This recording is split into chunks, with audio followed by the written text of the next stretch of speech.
comments, and we'll take questions.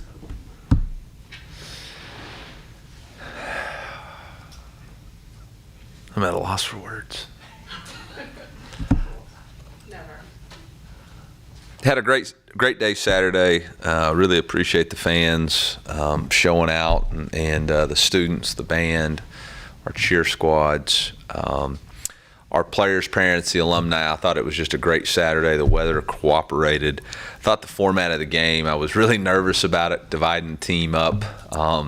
Didn't know if we'd have enough depth to really make it happen. But for that game to turn out the way it did and to get as many different situations as we did, situational football, red zone, third downs, we got into half, into game, 2-point plays. I mean, the whole thing really came together in a beautiful way, and was really impressed with how that played out. Thought there were some really good individual moments and definitely some things that we can teach off of and grow from. Reminded them today, though, that our spring's not over. We got 2 practices left, and we need to finish this spring strong. We need to correct some mistakes, continue to go out and prove who we are and what we want to be, and continue to grow as a team. And reminded them spring break doesn't start till next week, all right? And so we got to continue to work hard to finish. And so with that, I'll open it up with questions. No, it's a real small sample size, but what you saw that Dominic Lovett over the weekend, I mean, has he made a progress since the end of last year? And what do you think kind of held him back maybe second half of last season?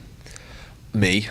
Actually going back and watching it, I think we tried to do too much too fast with Dominic. I think we tried to move him around way too much and didn't let him settle into just getting good at something and then growing his opportunities from there. I think we at the end of the day, I was too greedy. And I think for him, he's played slot receiver the entire spring and just trying to develop at that position and be consistent at that position, taking a consistent approach every day. And I think it's really paid off for him. I think also he's very competitive, and so when another receiver from East St. Louis was catching passes, I think he definitely wanted to show his worth too, and he definitely did that. So we know he's an extremely talented young man. We've known that for a long time, and I think the guys out on the perimeter really stepped up, made plays. I mean, Chance Looper made plays, J.J. Hester made plays, Toski Dove continues to make plays, Luther Burden made plays, Barrett Bannister made the go-ahead touchdown catch, if I remember right. So was very impressed with the way the whole thing played out. But I think really it was us learning from our mistakes last year of trying to do too much. How improved that whole position group, not just with Luther, but with the last year newcomers being a year older? Yeah, exactly right. Just the growth of that position, people maturing, coming along, understanding, for us in our past game, it's about being detailed, disciplined, and unselfish. And, that's 3 words that really those are 3 heavy words, and you got to embrace all 3 of them in order to be successful in the pass game. And I think those guys are doing that. And there's good competition. I think they feed off each other. What were your impressions of Tyler Macon and Brady Cook on Saturday? Yeah, I thought both of them had good things and bad things happen to them during the course of the game, and they had to respond both in their own way, and both of them led drives to really have a chance to either take the lead or come back. I thought, obviously Mako had the drive at the end of the first half, and then Brady took his team right down and scored, with very little time left on the clock, which was extremely impressive. And then, Tyler had the drive, chance to go for 2 to win the game, so that was good. Obviously, both of them had some mistakes that they're going to have to grow from and learn from, and that's part of it. It's better to make that mistake in a spring game than in the course of a game. But both of them made mistakes that really put you behind the 8 ball and trying to win a game, and so we got to learn from those and grow from those. Brady had the red zone turnover that took points off the board, and then obviously Mako had the 2 turnovers, one of them a pick 6 that ultimately cost his team, dearly. And with that pick six, just kind of how impressed were you with Carnell's performance, and how do you see him grow over the past year? Yeah, Dalen's a guy that also was kind of a man without a home last year and playing several positions in the back end, and we feel really good about his development at the star position, which is the nickel position, and he's always been a guy that has the ability to get ball disruption. He seems to find a way to make plays on the ball. Obviously the 2 turnovers, one for a score and one to seal the game. I think he's continuing to grow and develop. He's still a young player. I think the challenge for us with him is that he played the entire game at the apex position, which is a forced defender, and he only had 1 tackle. So we got to continue to improve his ability to fit in the run scheme, as well as his ability to defend the ball in the air. Heard Joseph Charleston's name a good number of times. I mean, where specifically, what's his skill set, and where do you see him fitting in? Yeah, so Joseph, I think, had 6 tackles and 1 interception, and for us right now, he's a boundary safety that is a box fitter in our scheme, meaning he can roll down and play in the box. In our 1 high structure, he can play deep and break on the ball, which he did and showed.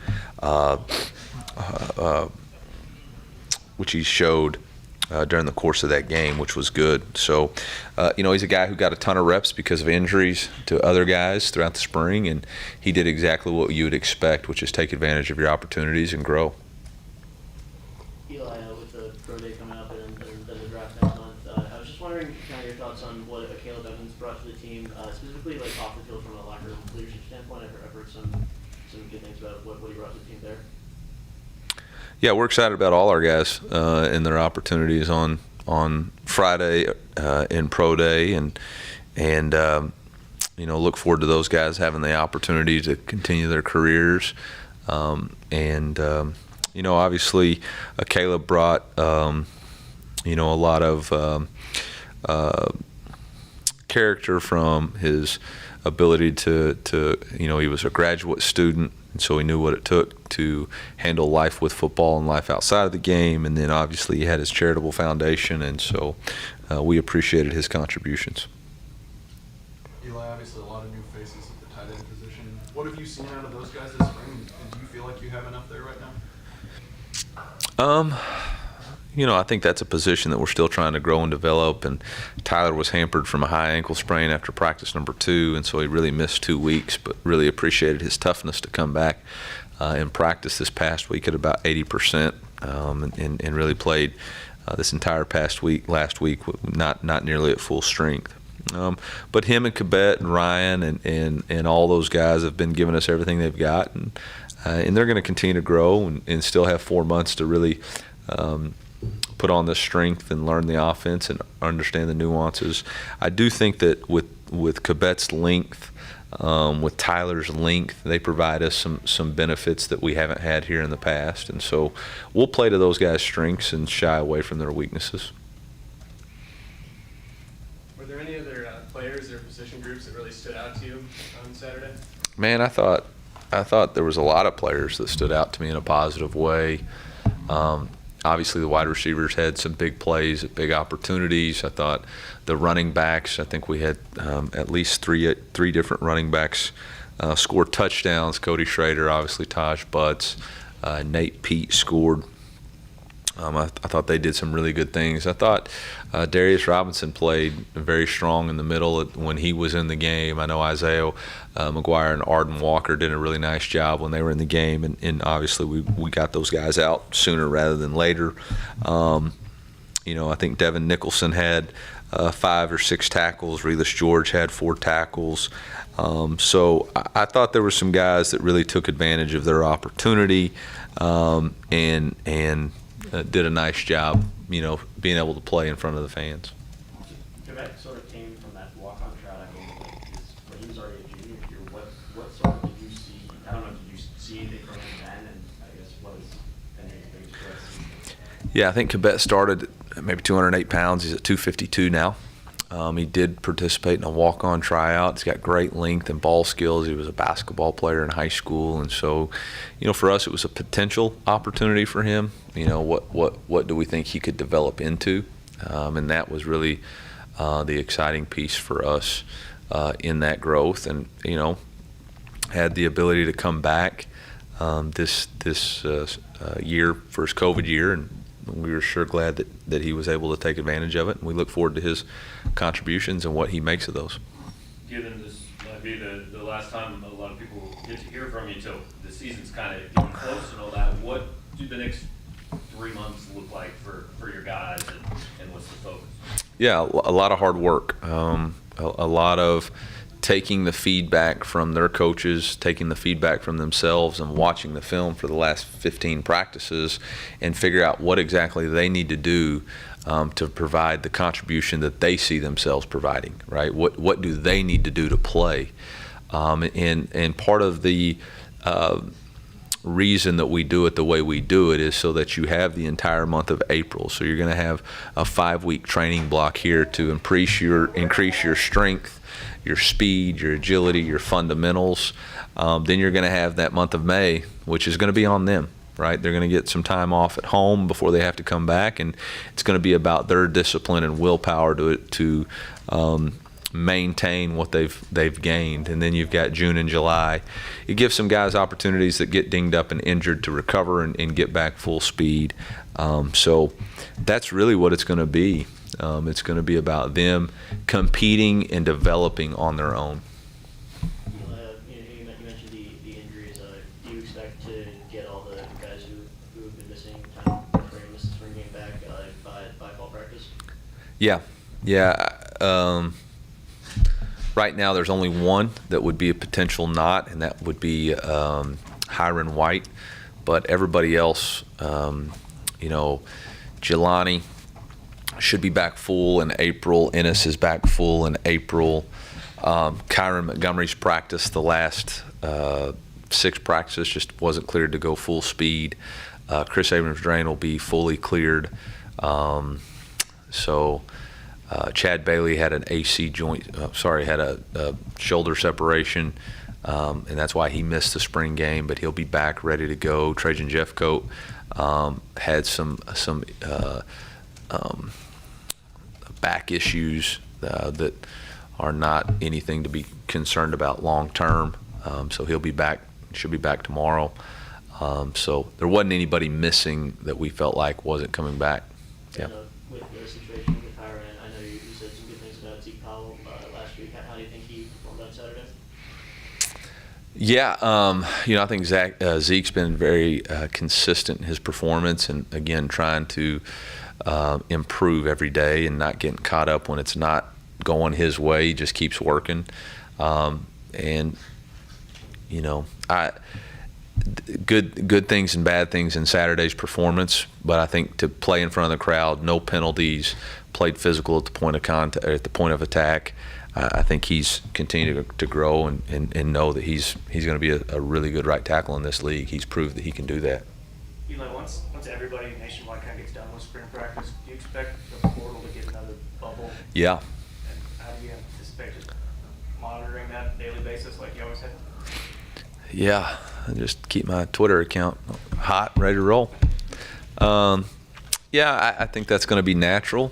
I think the new norm of college football is going to be that you're going to have cycles at the end of the year, and you're going to have at the end of the playing season, and then you're going to have cycles at the end of the spring season. I think the rule is they have to be in by June 1st. If I recall, there shouldn't. I don't know that the SEC rule is that there's not allowed to transfer within the SEC unless they're a graduate or place their name in prior to February 1st. But I think there's still going to be some movement in college football, and obviously our job as the head football coach at the University of Missouri is to do whatever we can do to improve our opportunities to win the SEC East.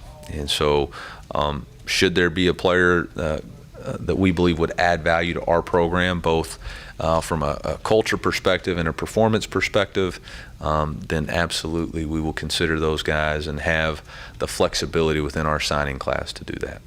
Being able to see everything in live game situations in the spring game, what things kind of stood out to you as areas you want the team to improve, that you were able to see just seeing everything live as opposed to the same things day to day in spring practice?